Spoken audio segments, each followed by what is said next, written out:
अखंड भारत। वैज्ञानिक मानते हैं कि समुद्र के गर्भ से सबसे पहले तिब्बत का हिस्सा बाहर आया। ये वो वक्त था जब कैलाश धरती का केंद्र था। वैज्ञानिक भाषा में इसे एंजिया कहा जाता है।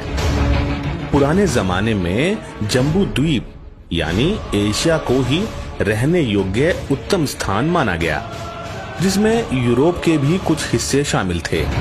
जम्बू द्वीप को लाख योजन वाले खारे समुद्र ने घेर रखा है। इस क्षेत्र में इजराइल से चीन और रूस से भारत तक का क्षेत्र आता था। आज का भारत तो इसका एक हिस्सा मात्र है। बावजूद इसके ये कितना विशाल था, इसका अंदाजा आप इसी से लगा सकते हैं कि शास्त्रों में इसकी नदियों के किनारे उत्तर और उत्तर पश्चिम में हूण और पारसियों के रहने का जिक्र मिलता है। तत्कालीन भारतवर्ष में पूर्वी किनारों पर किरात और पश्चिमी किनारों पर यवनों के बसे होने का जिक्र भी है। दरअसल जम्बू द्वीप को आज का यूरेशिया भी कहा जाता है। इसी में आज का भारत है, जो कि कभी उसी वृहद आर्यव्रत का हिस्सा था।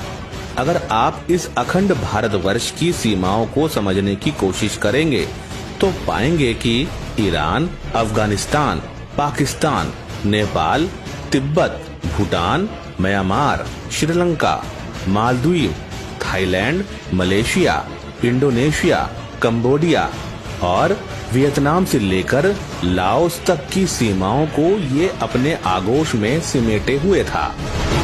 कहते हैं कि महाभारत काल में सत्ता के मजबूत केंद्र ध्वस्त हो गए। 2500 साल बाद कमजोर हुए भारत में एक बार फिर युग दृष्टा चाणक्य ने जान फूंक दी। वायु पुराण के मुताबिक ऋषभ पुत्र भरत के नाम पर इस देश का नाम भारतवर्ष पड़ा। हालांकि ज्यादातर लोग शकुंतला पुत्र भरत के नाम से इसे जोड़ते आए हैं। माना जाता है कि प्राचीन काल में जम्बू द्वीप ही एकमात्र ऐसा क्षेत्र था जो सबसे ज्यादा रहने योग्य था। उसमें भी भारतवर्ष की जलवायु सबसे उत्तम मानी गई, जिसमें वितस्ता नदी के किनारे हम सबके यानी मानव जाति के पूर्वज महाराजा मनु और मां शतरूपा का निवास था। जब आर्यों ने सुदूर दक्षिण पूर्व तक अपने पैर पसार लिए तो पूरा भारतवर्ष ही आर्यव्रत में परिणित हो गया। कहते हैं महाभारत काल का भारत धीरे धीरे बिखरता चला गया। यवन और मल्लेच्छ हावी होते चले गए। हालांकि चाणक्य के नेतृत्व में एक ईमानदार कोशिश हुई। नतीजा चंद्रगुप्त से लेकर अशोक तक देश की अखंडता के प्रयास हुए, परंतु वो आगे नहीं बढ़ पाए। नए धर्मों का दौर शुरू हुआ। फिर सिंगापुर, मलेशिया, ईरान और अफगानिस्तान कब हाथ से निकल गए पता ही नहीं चला।